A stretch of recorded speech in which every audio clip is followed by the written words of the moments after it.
Hey everyone, and welcome to This Explainer. Today, we're diving deep into the fascinating biology behind our daily habits. But we're not stopping there. We're also exploring how our society either supports or, in many cases, completely misunderstands neurodivergent behaviors. We're going to take a journey together, starting way down at the microscopic structures of your brain and zooming all the way out to the physical environments we navigate every single day. So let's kick things off with a pretty fundamental question. Why exactly do we repeat certain behaviors? Is it just sheer willpower, or is there some underlying biological engine driving us? And maybe more importantly, what happens when society looks at those biologically driven, entirely natural behaviors and arbitrarily decides that they are somehow wrong? Here is our roadmap for today's explainer. Number 1, the brain's traffic controller. 2, timing and habit formation. 3, the stigma of being fixed. 4, reframing autistic behaviors. And finally, 5, supportive occupational therapy. Let's get right into it. Part 1. The brain's traffic controller. I want you to meet the basal ganglia. Now, I know it sounds like a super complex medical term, but honestly, you can just think of this structure as the ultimate traffic controller for your body. Hidden deep within your cerebral hemispheres, this little cluster of neurons acts as a vital filter. It constantly takes in countless requests for movement from your brain's cortex, and it's the thing deciding which actions get a green light and which ones stay on red.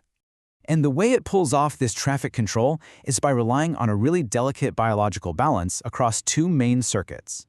You've got the direct pathway, which basically acts like an accelerator, initiating a desired movement. And on the flip side, you have the indirect pathway, which functions just like a brake, suppressing unwanted actions.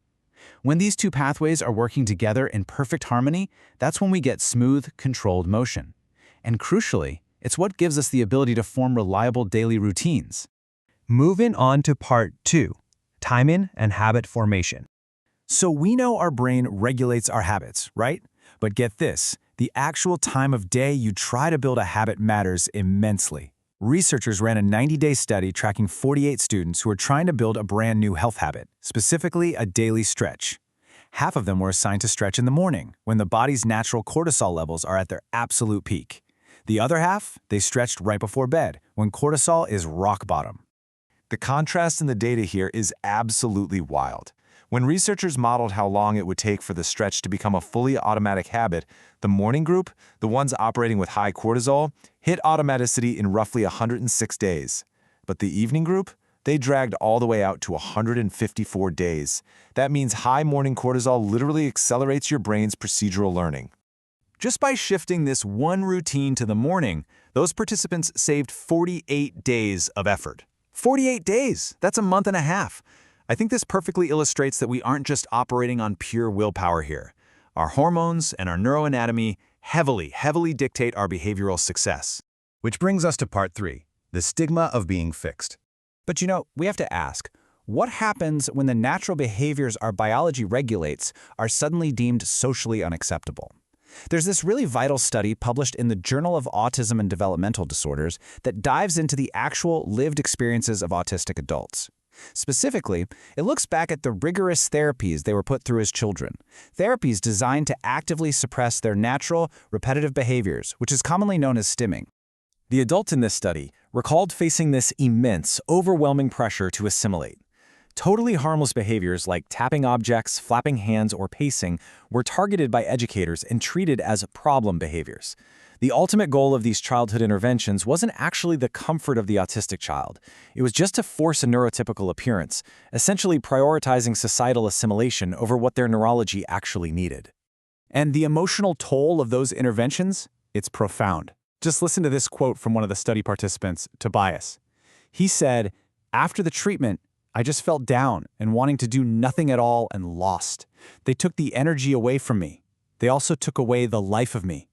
Forcing individuals to suppress their natural regulatory behaviors doesn't fix them.